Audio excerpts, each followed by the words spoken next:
If ever I say anything negative about Ukraine, I get called Putin's puppet from some of the comments, Yeah, yeah, of course, yeah.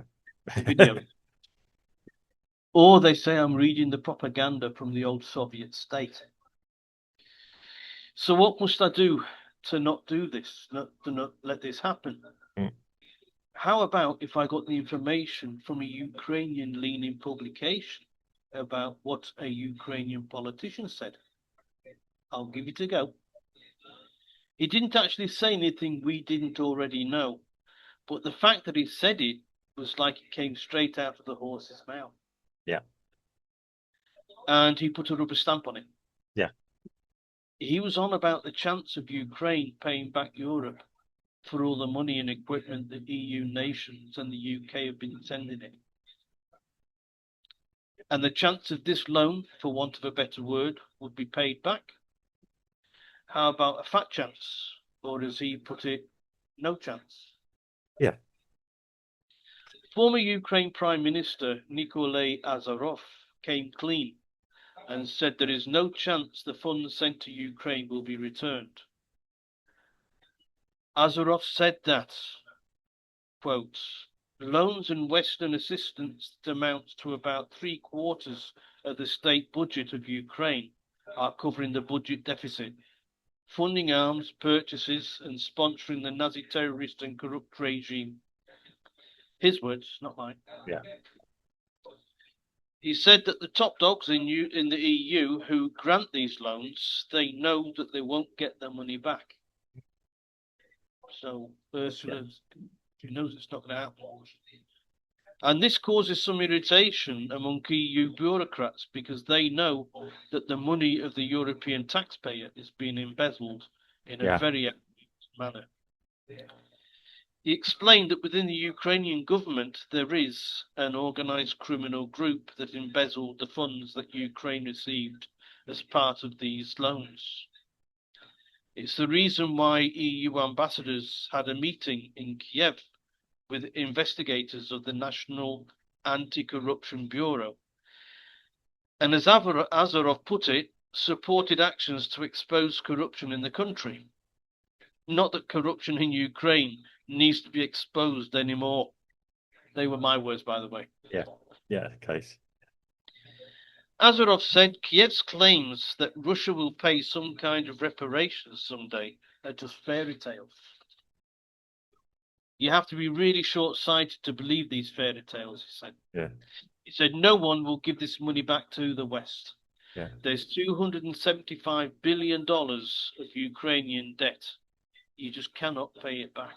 Mm. Right, so Azarov, who was Azarov? Azarov, or who is Azarov, sorry. Yes. Yes. Yeah. Azarov was the Ukrainian prime minister between 2010 and 2014. Oh, Of course, we all know what happened next. yes. Yes. Yeah. Yeah. Yeah. Okay. Yes. Right.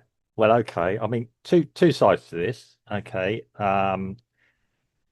Nothing you've said has shocked me. Okay. No, I said yeah. we already. Yeah. Yeah. I mean, yeah. That's the point I'm making. Yeah. I mean, I already read this about this guy actually last week, I think, and whenever it was, and Um, okay, does he have a vested interest in saying this? Of course. I mean, yeah, okay. He was the ousted leader or prime minister. Yeah, there's prime minister and president, isn't there? That they got a system, but yeah. Um, yeah, he was ousted when the coup, whatever, happened. Yeah, whoever sponsored the coup, but it wasn't a Russian sponsored coup. Yeah, I mean, let's be honest, before 2014, my reading of the situation was because, okay, it, the changeover from Russia and everything else, and then, yeah, became its own country, Ukraine, again, I may add. If you ever read the history of Ukraine, it's had a series of this. Um, yeah, he was there. They were trying to do, they were playing it both ways, really. They were doing business with the Western Europe. And let's pretend that for our purposes argument here that the US is part of Western Europe as well. Okay. And they were trying to do some balanced business with Russia as well, which, you know, any of us would think that's sensible. They were allowing Russia to, do some business across and get some money from Russia with goods coming in from Odessa and places like that. So there was a nice, cozy little arrangement with the Russians. And yeah, okay. I mean, to say that the administration in Ukraine at the time was pro-Russian, that's certainly not the case. It didn't even lean towards Russia, but it could see an advantage in being, if you like, sympathetic towards Russia a bit. Good business, good other things. Culturally, Ukrainians are still closer to Russian culture. I know it's a sweeping statement. It's not quite true, but it's sweeping. But yeah, then they are probably to Western European culture. Yeah, I mean, there was no question. I mean, even now, Putin isn't after taking over the whole of Ukraine. So when this thing about he wants breathing space or anything else for the Russians, that's not what's been said at all. We're talking about this loan, all Yeah, these loans sent to, yeah, we all know the history of Ukraine yeah. and the conflict. We're talking about the chance of Well, this well, loan. well. We've always said that, and I think many people believe that, and the majority of the population of the UK certainly believe it, that we keep chucking this money over there for what end? The idea that, as I often said before, if the Ukraine do start paying it all back, the people that aren't going to be in charge of their own destiny in Ukraine are going to be the Ukrainians. The destiny in Ukraine are going to be the Ukrainians because they're going to owe so much money. Yep, everyone will be after the minerals and everything else. That they're not going to benefit from it. They're not going to make any money because they're paying the lend lease almost back. It's similar to a lend lease scheme that we had the British had in World War II from the Americans. Yeah, I mean, what you said is true. We keep saying it. Now, as we keep saying, at some point, Ukrainian representatives and Russian representatives have got to get round the table again, be it in Turkey or wherever, or in Alaska or somewhere, to start discussing how they're going to coexist again. Because we can't keep going on with this indefinite conflict or special operation, whatever. I mean, I would imagine that a majority of the Russian people would like it to end tomorrow as well. Yeah. Their sons and Well, sons. I think the population of any country would prefer not to have war than to have war. Yeah. But my question is why the West is still pumping money into Ukraine. I've often said this Yeah. that the West will not want to stop the war Yeah. because they're too deep in the shit, Yeah. giving Yeah. them too much money. If Yeah. if if if Zelensky tomorrow said, right, we've made a peace deal, Mm. nobody's going to get the money back. Yeah. Well, that's it. Well, nobody's going to get the money back anyway. That's what I mean. They Yeah, got I nothing know. to lose. Well, I mean, the fact that the fact this guy said that Yeah. the high end bureaucrats in the Yeah. EU know they won't get it back. Yeah. It I mean, makes me why they keep sending Ukraine more and more. well, in my opinion, now, what's going to happen? Except for losing face because they were backing the wrong horse. Well, um, I mean, yeah, yes, I'll be quite honest. I did. I mean, yeah, looking at wider, are the leaders in the West possibly looking for a toe-to-toe conflict with Russia, a war, in other words? Yeah. Um, I think that if they were, they'd just do it. they They'd just can't. do it.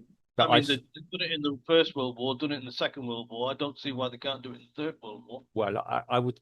I saw an interview with a learned person this morning, just Mm. briefly, and when one of the YouTube shorts or something, they're talking to some I don't know, former general or defense Yeah. guru, yeah, who basically said that we're not that Western Europe is not does not have the military capability to go toe No, to it doesn't. toe Of with course not. Russia.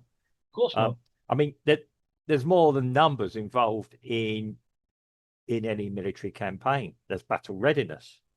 When we're talking about conscription, you're talking, okay, the British Army stands at the moment, and most armies, you go and you go to the recruitment office, you get a start date, and then you do 6 weeks basic training. That's for the army. I don't know how the Navy works, and possibly the same for the Army and Air Force. Sorry, the Navy and Air Force. And I imagine it's pretty much the same in most other countries. And so even if you take someone off the street today, they willingly go to recruitment office, yeah, you're still probably talking 6 months off before they're competent to even fire a rifle in the right direction. Yeah. I mean, somebody probably correct me on this. I mean, and disregards fitness and psychological preparedness to go into a conflict zone.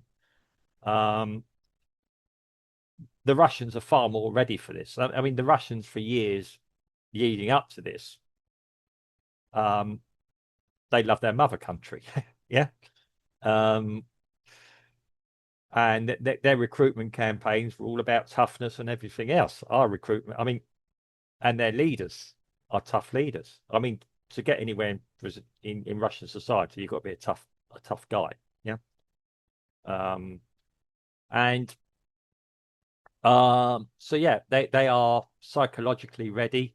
Okay, Europe probably has more bodies, they're quite literally bodies walking around at this point, than the Russians do. Where you're going to have your theatre of war, unless the Russians decide to come into Europe, which is very unlikely, you're going to have to take the war to Russia. In other words, you're going to have to encroach on Russia. That's ended badly for two armies that have tried it previously.